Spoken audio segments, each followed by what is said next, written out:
yan ang bagong project ng gobyerno natin na para daw sa baha. Kasi ang lugar na ito talagang binaba siya. Noong una tinambakan lang. Ngayon may bagong project sila na lagyan ng malaking tubo para daw na pag bumaha mabilis sumupa ang tubig. Ang problema niyan dahil ang ilog mababaw, sa oras na bumaha ang tubig babalik pa rin, kaya ang mangyayari ba pa rin yan. Kaya yun ang bagong project daw nila na para sa baha ang tubig mabilis sumupa kung sakasaling bumaha. Yun ang purpose ng ginawa nila ng paglagay ng malaking tubo sa gitna ng kalsada. Ay kung mapapansin nyo, hinuhukay ng bako. Sa hinuhukay na yan, yan sila maglagay ng malaking tubo ng PVC.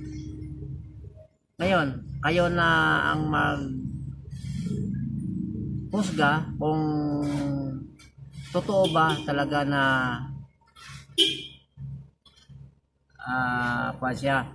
epektibo siya sa baha.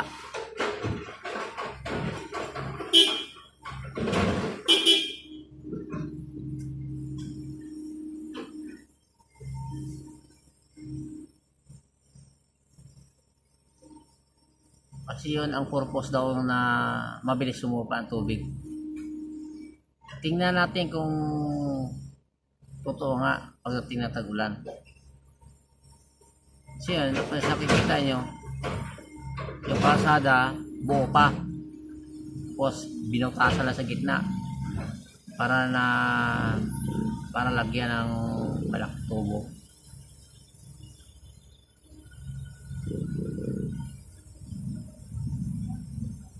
Ganon yung ginawa nila sa kabila, Silver Street.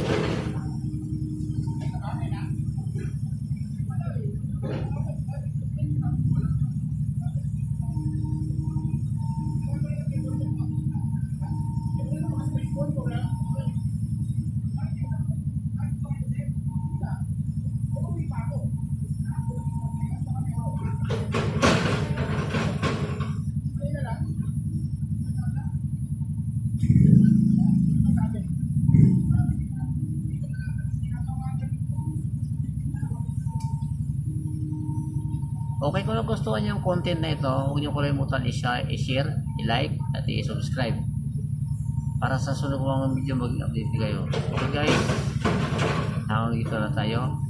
Maraming salamat sa patuloy niyong pagsuporta sa channel ko, at maraming salamat sa lahat ng mga viewers at subscriber. Thank you, maraming salamat sa inyo lahat.